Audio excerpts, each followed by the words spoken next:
बड़ा महिमामय है आश्रय। अभी परसों ही शायद एक भगत जी हैं, वो कह रहे थे रात्रि के दर्शन और उत्सव मना करके जा रहे थे और अचानक नींद आ गई। पूरी रात उनको लगा, अचानक नींद आ गई तो पार्श्व में बैठे हुए जनों ने सावधान किया, तो फिर गाड़ी से उतरे, मुख धोया। फिर ऐसा हुआ कि 15-20 मिनट सत्य कहते हैं, वो कह रहे थे हम धाम में खड़े, एक शब्द भी झूठ नहीं बोल रहे, मुझे होश ही नहीं रहा और मेरी गाड़ी कैसे चलती रही। 15-20 मिनट बाद जब चेतना आई तो घबरा गए कि गाड़ी कौन चला रहा था। और जहां बहुत सी गाड़ियां आ जा रही, उनका निश्चित प्रभु मेरी गाड़ी बैठकर चला रहे थे। मैं एक शब्द भी झूठ नहीं बोल रहा, कोई बड़ाई की बात नहीं कर रहा। ये मेरा हृदय, कोई माने ना मान, वो कह रहे थे मेरा हृदय देख रहा था मेरे प्रभु चला रहे हैं। उत्सव करके रात्रि का दर्शन पूरा, और फिर गए तो अचानक एकदम ऐसी नींद की स्थिति। अच्छा, दिन की दिनचर्या अपनी गृहस्थों की होती है और रात में पूरा यहां जगे, तो फिर सर्वतो भावेन आप प्रभु के प्रति समर्पित है। वो आश्चर्य जीवन मंगलमय हो जाएगा। मान लीजिए एक बार श्री नारदानंद सरस्वती जी महाराज नैमिषारण्य के कहीं संतों की संगोष्ठी में जाना था, बहुत दूर, बहुत विद्वान वेदांतदर्शी ब्रह्मबोध संपन्न महापुरुष थे नारदानंद सरस्वती जी महाराज। रास्ते में गाड़ी खराब हो गई, जहां कई किलोमीटरों तक कोई नगर नहीं, कोई। अब वहां संतों की सभा में पहुंचना था, कैसे? तो दंडी सन्यासी थे, तो उनका देखो ये बात किसी से कहना नहीं, ऐसे रखा दंड नारायण को और कहा स्टार्ट करो। स्टार्ट हो गई गाड़ी। जब लक्ष्य में पहुंची दंड नारायण को हटा लिया। कोई दुर्लभ नहीं है। अनंत ब्रह्मांडों को जो अपने संकल्प से चला रहे हैं, वो एक हमारे जीवन के रक्षक हो, ये कोई आश्चर्य की बात नहीं। शरणागत के लिए कोई आश्चर्य नहीं है। उपासकों से जब एकांतिक वार्ता होती है किसी उपासक से, तो जब वो प्राकृतिक आकर्षण में दुखी दिखाई देता है, तब लगता है कि कृपा के प्रवाह में परमार्थ में तो आ गया है, पर इसका निश्चय नहीं है। क्योंकि निश्चय ना होने के कारण भोगाकर्षण में वो जलता है और चाह करता है भोगों की, तब उसको लगता है कि ये लोग बड़े भाग्यवान हैं जिनके पास जिन भोगों की मैं चाह कर रहा हूं उन भोगों को भोग रहे हैं। ये बड़ी ही निंदनीय बात हृदय में बैठती है। बड़ा जीवन जलनमय हो जाता है, क्योंकि परमार्थ का निश्चय नहीं, पथिक परमार्थ का, और भोगों के प्रति महत्व बुद्धि, सुख बुद्धि। इस स्थिति के साधक को चाहिए धैर्य पूर्वक सत्संग सुनकर विवेक के द्वारा ये निश्चय करे कि मेरा सौभाग्य कितना बड़ा, हमें धाम मिला, ना जानते हुए ना चाहते हुए परम मार्ग मिला। बिल्कुल कहीं ऐसी कोई साधना नहीं, पर प्रिया प्रीतम के प्रेम मार्ग के पथिक कहलाने का सौभाग्य मिला। संसार के प्रपंचों में महान क्लेशों में पिसते हैं जीव, प्रभु ने निकाल दिया, कोई जिम्मेवारी नहीं। एक ही जिम्मेवारी है, अपनी श्वासों को प्रभु के चरणों में अर्पित कर दो। समस्त प्रपंचों से रहित परम स्वतंत्र जीवन भगवत मार्ग का। पर आप समझ नहीं पा रहे। आपको लगता है कि इन भोगों को भोगने वाले बड़े भाग्यवान हैं, बड़े सुखी हैं। यही हमारी दुर्दशा है। हम अपने मार्ग को ना जानने के कारण भ्रमात्मक भोगों में सुख मानकर जलते रहते हैं। ऐसे साधक को जब माया अपना आकर्षण पैदा करती है तो फिसलने में देर नहीं लगती। इसलिए श्रीपाद, पहले आप निश्चय करो, वृंदावन आपको मिला, सत्संग मिला, तो निश्चय में कमजोरी क्यों है? ये आशा की फांसी क्यों बनाए हुए हैं कि अभी तो नहीं पर कभी? ये आशा श्री जी से मिलन की बनाओ, प्यारे जू आज तो नहीं पर कभी तो मिलेंगे ना। ये आशा नहीं है। आशा इस बात की है कि आज तो नहीं पर कभी अवसर लग जाए तो ये भोग मिल जाएंगे। अंदर देख लो, ये अंदर की बात है। आशा ही परमम दुखम नैराश्यम परमम सुखम। इसे समझ नहीं पा रहे आप। दुख के लिए आप खुद रास्ता अंदर रखे हुए हैं, जगह रखे हुए हैं। आशा, भोगों की आशा। तुम आज निश्चय नहीं कर सकते कि हमारा मार्ग प्रिया प्रीतम की प्राप्ति का हमें सौभाग्य से मिल गया। कितने हो भाग्य। जहां श्रीपाद कह रहे हैं पुनंति ब्रह्म रुद्रादीन एशाम चरण रेणवः सर्वभावेन में सेव्य अस्ते वृंदावन वासिना। भगवान रुद्र, शंकर, ब्रह्मा आदीन और भी बड़े बड़े महापुरुष एशाम चरण रेणवः, जिनकी चरण रज के लिए तपस्या करते हैं, प्रार्थना करते हैं, याचना करते हैं, जो रज शिव शनकादिक याचत सर्वभावेन में से व्यास्ते वृंदावन वासिना। हमें सौभाग्य मिला कि सर्वतो भावेन ना चाहते हुए भी हम रज में वास कर रहे हैं। कहां ऐसी चाह थी अखंड वृंदावन वासी बने? कहां चाह थी श्यामा श्याम के अनन्य उपासी बने? कृपा रूपी अनुग्रह रूपी वायु ने मुझे पहुंचा दिया। किस रज में रह रहे हैं? कह रहे पुनंति ब्रह्म रुद्रादीन एशाम चरण रेणवः। जो भगवान ब्रह्मा, भगवान महादेव, शनकादि को भी पावन करने की सामर्थ्य। पुनंति, पुनंति ब्रह्म रुद्रादीन, बड़े बड़े मां, वो हमें, हम जैसे अज्ञानी को, अनाधिकारी को, जहां भोगों की चाह है, ऐसी चाह ही नहीं है, वहां मुझे श्रीधाम वृंदावन वास मिला, रज सेवन करने का सौभाग्य मिला। हम प्यारी जू के हैं ऐसी ठसक से कहने का सौभाग्य मिला।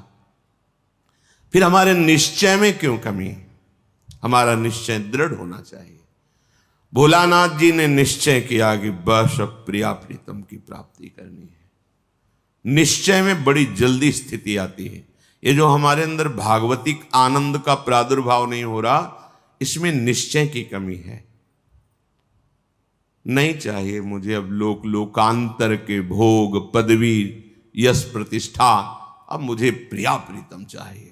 अब छक के भजन करना है, रात दिन भजन करना। ऐसा निश्चय करो।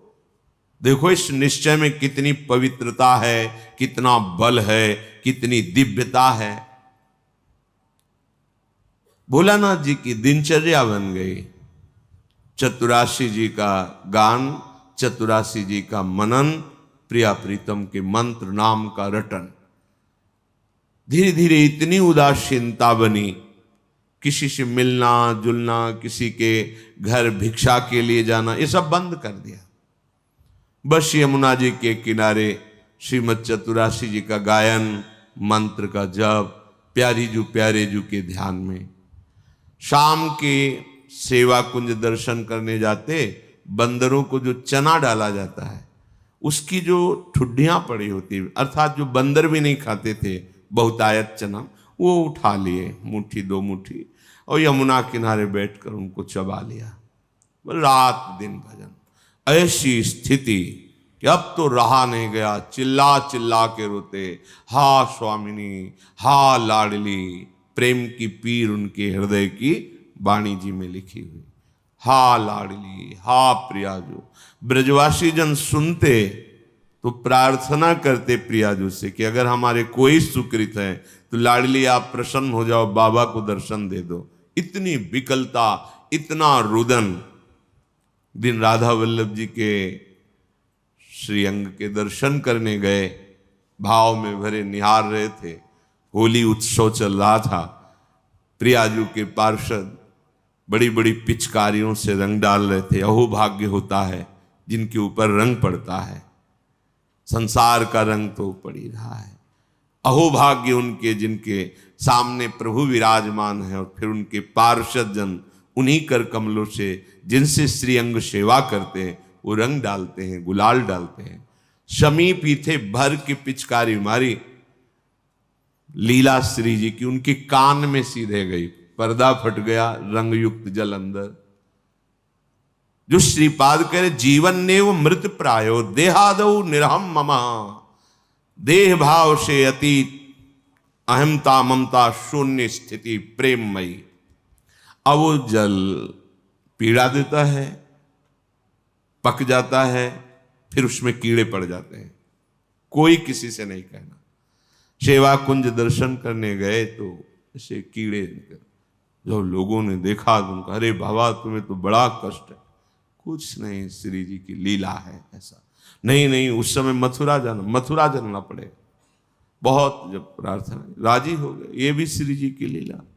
रोग रूप से प्रभु आए हैं तो औषधि रूप से उनकी पूजा हो, ले गए। मतलब डॉक्टरों ने देखा, कहा इनका तो बड़ा ऑपरेशन होगा क्योंकि सड़न हो गई बहुत दिन से।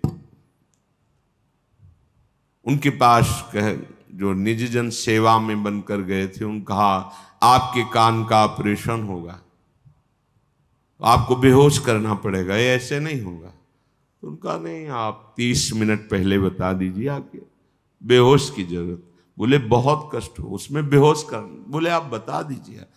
तो लोगों ने डॉक्टरों से कहा कि स्थिति प्रज्ञ महापुरुष हैं, स्थिति प्राप्त महापुरुष हैं, ये जैसा कहते हैं वैसा ही करो।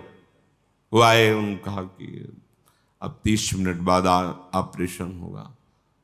श्री हरिवंश राधा राधा गए। वो डॉक्टर आए ऐसे कि ऑपरेशन के कुछ देर बाद बाबा श्री हरिवंश जैसे सो के उठे, श्री हरिवंश राधा राधा राधा। तो हो गया ऑपरेशन। अच्छा उठे, चल। आश्चर्यचकित सब नर्स डॉक्टर, क्या है ये? शरीर का ऑपरेशन हो रहा है, आप श्री जी की सेवा में हैं, भाव देह से क्या फर्क पड़ता है? ये स्थिति। नमो नित्यम वृंदावन तरुलताभ्य करुणया कीरंतिभ्या सर्वान पिच पुरुषार्थान सकृदपि विलोकात। यहां देखना भजन है, विलोकात, यहां की लताओं का दर्शन। यहां आप आए हैं, आपको पता नहीं कि ऐसे महापुरुष का स्पर्श हो जाएगा, सारे दुष्कृत आपके नष्ट हो जाएंगे। आप भीड़ में चल रहे हैं, कौन किस कोटि का भजनानंदी है ये बाहर से थोड़ी दिखाई देता है। ये प्रेमियों का देश है वृंदावन। पता नहीं किस पर दृष्टि पड़े, कितनी ऊंची स्थिति का वो प्रेमी महात्मा गृहस्थ भेष में दिखाई दे रहा है, पागल भेष में दिखाई दे रहा है, या विरक्त भेष में दिखाई दे रहा है, कोई आपको आकर्षण नहीं लग रहा, पर प्रिया प्रीतम की बहुत ऊंची प्रेम स्थिति में है। इनके दर्शन का, इनके स्पर्श का, इनके सानिध्य का देवर्षि नारद जी कह रहे अमोघस्य। भाई जी ने कहा जैसे आप सो रहे हैं और सूर्य उदय हो गया है तो अंधकार नष्ट हो गया है, पर आपको पता तब चलेगा जब नेत्र खुलेंगे। ऐसे ही महापुरुष का संग हो गया, अब आपका तो कल्याण निश्चित है, पर आपको पता तब चलेगा जब आपके अंदर वो कल्याण स्थिति जागृत हो जाएगी। बिलोकात, वृंदावन को देखना, ये प्रेम प्रदान करने वाला है। कहां से आ रहे? वृंदावन का दर्शन करके। ये भावना मत लाओ यहां बड़ी बिल्डिंगें हैं, ये सब भौतिक बातें माने। धाम नाम रूप लीला चिदानंद है, ये है। गिरिराज जी वही है ना, रजरानी वही है, बहुत कुछ यहां सब चिदानंद है। अपने भाव दूषित है इसलिए पकड़ नहीं पा रहे। विलोकात, दर्शन करो वृंदावन का। देहातीत स्थिति कैसे प्राप्त होगी? बिलोकात, संस्पर्शात, यहाँ की लताओं का स्पर्श, रजरानी का स्पर्श, स्वाभाविक वायु बड़े बड़े महापुरुषों का, यमुना रसरानी का, बिहारी बिहारिंजू का स्पर्श करके आपके शरीर को स्पर्श कर रहे हैं। बड़े बड़े तीर्थों के अवगाहन से जो बात नहीं बनेगी वो यहाँ की वायु हवा बना देगी। ये वृंदावन की वायु है। स्पर्शात, यहाँ की रज, यहाँ की लताएं, यहाँ के खगमृग पशु पंछी, यहाँ के रसिक जन, स्पर्श हो ही जाएगा। बाह्य और आंतरिक दोनों हो जाएगा। कथनाच, वृंदावन का नाम, वृंदावन की जय घोष, वृंदावन धाम की प्रिया प्रीतम का नाम, उनकी जय घोष यहां स्वाभाविक होती रहती है। जय जय श्री राधे, वृंदावन धाम की जय। बार बार यहां तुम्हें चलत फिरत सुनियत है श्री राधा वल्लभ लाल, ऐसे वृंदा विपिन में बसत रहो सब काल। यहां चलते फिरते बिल्कुल आप एक भी नाम न जप करें तो भी यहां भजन होने लगेगा। यहाँ का प्रभाव है। यहाँ फिरे स्वार्थ आपने, भजन गए फिरे बाह।